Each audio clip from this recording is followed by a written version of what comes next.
Hello students, this is Kamrul Hoda from Karim City College, Department of Computer Science। उम्मीद करते हैं आप लोग अपने घरों में सेफ होंगे और पढ़ाई को जारी रखे होंगे। तो उसी सिलसिले को आज हम लोग फिर से आगे बढ़ाएंगे। हम लोग पढ़ रहे हैं सी प्रोग्रामिंग इन C++, जिसमें हम लोग फंक्शन एक चैप्टर है जिसको हम लोग मोरलेस कंप्लीट कर चुके हैं। आज हम लोग फंक्शन में ही एक चीज़ हम लोग और देखेंगे, that is all about default arguments. ठीक है, डिफ़ॉल्ट आर्गूमेंट्स। ये डिफ़ॉल्ट आर्गूमेंट्स क्या होता है?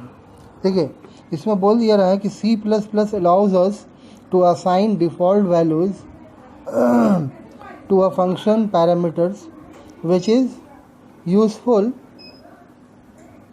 in case a matching argument is not passed in the function call statement in the function call statement। ठीक है, मतलब क्या बोल रहा है? देखिए, इसमें बोलता है कि इसमें कि हम लोग क्या करते हैं, असाइन करते हैं डिफ़ॉल्ट वैल्यूज़। ठीक है, इसमें जैसे बोल क्या रहा है, आगे अगर हम लोग थोड़ा सा और पढ़ें, the default values are specified at the time of function declaration. हम लोग फंक्शन जब डिक्लेयर करते हैं उस समय हम लोग क्या करते हैं कि उसको डिफ़ॉल्ट आर्गूमेंट्स में वैल्यू स्पेसिफाई करते हैं, डिफाइन करते हैं। Following is the example of function prototype with default value. जैसे मान लो हम इंटरेस्ट निकाल रहे हैं, ठीक है, सिंपल इंटरेस्ट। तो आपको मालूम है उसका फार्मूला क्या होता है ना, P/T/R, principal into time into rate. तो अगर जैसे यहाँ पर देखिए 3 आर्गूमेंट का हमको ज़रूरत पड़ रहा है। प्रिंसिपल का टाइप हम फ्लोट लिए, ठीक है। प्रिंसिपल वैल्यू कुछ भी हो सकता है, 10,000, 20,000, 40,000, ठीक है। उसमें पॉइंट भी आ सकता है, 0.25, 0.50, इस तरह से। टाइम में इंटीजर ही होगा, जैसे कितना साल का ले रहे हैं हम लोग, 1 साल, 2 साल, 5 साल, है ना। रेट यहाँ पर, तो यहाँ पर आप देखो कि हम 3 आर्गूमेंट यहाँ पर दिया हुआ, डिफाइन किया हुआ है। प्रिंसिपल, दूसरा टाइम, तीसरा रेट। लेकिन आप यहाँ पर एक चीज़ देखिए कि रेट के साथ हम लोग वैल्यू असाइन कर दिए, स्पेसिफाई कर दिए। ये जो वैल्यू हम लोग स्पेसिफाई किए, इसी को हम लोग क्या बोल रहे हैं कि ये रेट मेरा क्या हो गया, ये डिफ़ॉल्ट आर्गूमेंट्स कहलाएगा। बाकी ये तो क्या है, ये सिर्फ आर्गूमेंट है, इसमें वैल्यू हम लोग पास करेंगे at the run time, principal में और टाइम में। लेकिन रेट में अगर हम ये वैल्यू स्पेसिफाई कर दिए हैं, तब क्या बोलता है कि यहाँ पर बोलता ये है कि एवब, देखिए इसमें अब हम लोग क्या बोल रहे हैं कि the above function declaration provides a default value of 0, 1, 10 to the argument rate. Now if any function call appears as follow. जैसे मान लो यहाँ पर हम लोग जब फंक्शन को कॉल कर रहे हैं, तो फंक्शन का नाम क्या है, इंटरेस्ट, और यहाँ पर 2 वैल्यू दे रहे हैं, 5,400, 2। लेकिन इसमें आर्गूमेंट 3 है, 1, 2, 3, प्रिंसिपल, टाइम और रेट। लेकिन यहाँ पर हम सिर्फ 2 ही वैल्यू पास किए, प्रिंसिपल का और टाइम का। तो थर्ड आर्गूमेंट मिसिंग हो गया। तो इसमें होगा क्या, फंक्शन यही कॉल होगा, लेकिन ये इसमें रेट का वैल्यू क्या उठाएगा, 0.10। तो यहाँ पर वही लाइन लिखा हुआ है कि then the value 5,400 is pass to the arguments principal. ये 5,400 किसमें पास होगा, प्रिंसिपल में।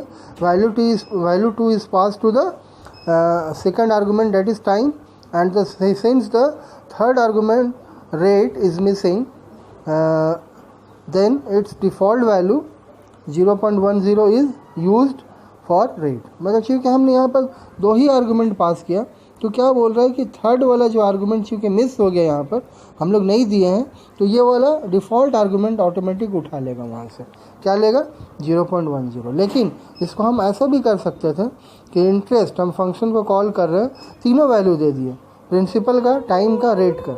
अब यहाँ पर आप देखो, प्रिंसिपल वैल्यू दिया 6,100, टाइम दिया 3 ईयर्स, और यहाँ पर रेट हम दे दिए हैं 0.15। ये वैल्यू हम पास कर दिए। तब क्या होगा कि ये वैल्यू मेरा P में जाएगा, ये वैल्यू मेरा 3 कहाँ जाएगा, टाइम में, और ये 0.15 कहाँ जाएगा, रेट में। मतलब है कि ये वाला 0.10 क्या हो जाएगा, ओवर राइट हो जाएगा। ठीक है, वो 0.10 नहीं लेगा, ये जो वैल्यू हम यहाँ से पास करेंगे वही वैल्यू यहाँ से उठाएगा। मतलब ये बोल रहा है कि डिफ़ॉल्ट आर्गूमेंट्स में अगर हम वो डिफ़ॉल्ट वाला वैल्यू पास नहीं करेंगे तब ये डिफ़ॉल्ट वैल्यू जो स्पेसिफाई किया हुआ उसको लेगा। अदरवाइज़ अगर हम आर्गूमेंट में वैल्यू पास कर देंगे तो जो आर्गूमेंट से वैल्यू पास होगा वो वैल्यू कहाँ जाएगा, उस डिफ़ॉल्ट आर्गूमेंट में, रेट में जाएगा। जैसे देखिए बहुत सिंपल है, इसमें बहुत सारा चीज़ इसमें लंबा चौड़ा करके लिखा हुआ है, लेकिन आप इसको अगर आप सिंपल एक एग्जांपल से अगर आप समझना चाहो तो इसको बहुत आसानी से आप समझ सकते हैं। देखिए क्वेश्चन लिखे हैं WAP in C++ that illustrate the use of default argument. हम लोग क्या कर रहे हैं, डिफ़ॉल्ट इलस्ट्रेट पर आपको मालूम है एग्जाम्पल होता है डिफ़ॉल्ट आर्गूमेंट्स का। देखिए हम लोग कर क्या रहे हैं, एक फंक्शन लिए एरिया, ठीक है, इसमें एरिया में आप मान लो हम एरिया निकाल रहे हैं, एरिया ऑफ ट्रायंगल सपोज करो, तो एरिया ऑफ ट्रायंगल बराबर क्या होता है, half into B into H, base into height. तो एक आर्गूमेंट हम लोग ले बी और दूसरा एच लेंगे। अब एच में हम क्या किए, इक्वल टू 20 जो दे दिए, इसी को हम लोग क्या बोल रहे हैं, इसी को हम बोल रहे हैं डिफ़ॉल्ट आर्गूमेंट, इसी को बोल रहे हैं, ये मेरा डिफ़ॉल्ट आर्गूमेंट कहलाएगा, आर्गूमेंट्स, ठीक है। तो ये डिफ़ॉल्ट आर्गूमेंट। तो अब यहाँ पर एच का वैल्यू हम क्या असाइन कर लिए, 20 है, अपना रैंडम वैल्यू कुछ भी दे दिए। अब अंदर में क्या कर रहे हैं हम लोग, एरिया निकाल रहे हैं, एरिया बराबर हाफ मतलब 0.5 इंटू बी इंटू एच, और उस एरिया को प्रिंट कर रहे हैं। ये तो बहुत सिंपल है, एरिया ऑफ ट्रायंगल बराबर एरिया, और ये फंक्शन को क्लोज कर दिया। देखिए मेन में आगे क्या कर रहे हैं हम, एरिया और कौन सा हम एक ही यहाँ पर जो आर्गूमेंट में वैल्यू पास कर रहे हैं, एक ही 10 दे रहे हैं। देखिए 10 यहाँ पर, चूँकि जब हम फंक्शन को कॉल कर रहे हैं तो 2 आर्गूमेंट यहाँ पर ले रहा है, एक बी दूसरा एच, लेकिन हम सिर्फ 10 दिए तो फंक्शन मेरा यही कॉल होगा, ठीक है। मतलब ये है कि ये 10 कहाँ असाइन हो जाएगा, बी में, और एच का वैल्यू क्या उठा लेगा, 20। तो हमको बी में 10 आ गया, एच में 20 आ गया। अब यहाँ पर हाफ इंटू 10 इंटू 20, तो इसको आप कैलकुलेट कीजिए तो क्या हो जाएगा, 10 इंटू 20 कितना हो गया, 200/2 दैट इज़ 100। तो एरिया में क्या आ गया, 100। तो आपका एरिया ऑफ ट्रायंगल बराबर क्या आउटपुट आ रहा है, एरिया ऑफ ट्रायंगल बराबर 100, है ना। कंट्रोल वापस आएगा, प्रोग्राम एंड हो गया। ये तो आपको बताया कैसे किधर से जाएगा। फंक्शन जब कॉल होता है तो कहाँ जाता है, कोडिंग में, कोडिंग एग्जीक्यूट करके वापस रिटर्न होता है कॉलिंग फंक्शन में। ये सब तो हम लोग बात, तो कहने का मतलब यहाँ पर क्या बोल रहे हैं, सेकंड आर्गूमेंट इज मिसिंग, इसी को हम बोल रहे क्या, डिफ़ॉल्ट आर्गूमेंट। ये मेरा डिफ़ॉल्ट आर्गूमेंट है, ये वैल्यू हम पास कर भी सकते हैं। जैसे आप यही चीज़ को देखिए कि ये same programme, another example of, है ना, डिफ़ॉल्ट आर्गूमेंट, सेम प्रोग्राम लिखे हैं, देखिए, है ना। यहाँ पर हम लोग एरिया लिए बी एच, एच में 20 ही मान लो ले लिए, और यहाँ पर हम एरिया ऑफ ट्रायंगल को प्रिंट कर रहे हैं। मेन में आइए, देखिए मेन में हम क्या कर रहे हैं, 10,5, मतलब क्या कि दोनों आर्गूमेंट का वैल्यू पास कर दिए, बी का भी और एच का भी। तो क्या होगा, 10 कहाँ जाएगा, जब फंक्शन कॉल होता तो कहाँ जाता, कोडिंग में। तो 10 है ना, 10 कहाँ गया, बेस में, और ये 5 कहाँ चला गया, एच में। अब एच का वैल्यू 5 आ गया, अब ये वैल्यू ओवरराइड हो गया, है ना, 20 नहीं लेगा, क्योंकि हम जब कॉल कर रहे हैं तो साथ में वैल्यू पास कर दे रहे हैं, ठीक है। तब ये डिफ़ॉल्ट आर्गूमेंट वाला वैल्यू नहीं लेगा। ये डिफ़ॉल्ट वाला वैल्यू कब लेगा, जब मिसिंग होगा तब लेगा। तो 10 चला गया बी में और 5 चला गया एच में। अब जब यहाँ पर निकालिएगा हाफ इंटू 10 इंटू 5, तो ये आपको क्या आएगा, 25 कहाँ आ गया, एरिया में। तो आपको आउटपुट आ रहा है, area of triangle is equal to 25। This is all about कि यहाँ पर क्या है ये, है ना। इसी को हम लोग क्या बोल रहे हैं, डिफ़ॉल्ट आर्गूमेंट। तो उम्मीद आपको समझ में आ रहा होगा, क्योंकि फंक्शन हम लोग पढ़ रहे हैं, फंक्शन हम लोग मोर और लेस कंप्लीट कर चुके हैं।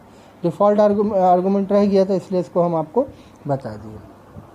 तो आपको करना क्या है, ये वाला प्रोग्राम आप अपने से बनाइएगा, सिंपल इंटरेस्ट आपको निकालना है, ठीक है, बाय यूजिंग डिफ़ॉल्ट आर्गूमेंट का आपको इसमें कॉन्सेप्ट यूज़ करके इसको बनाना है।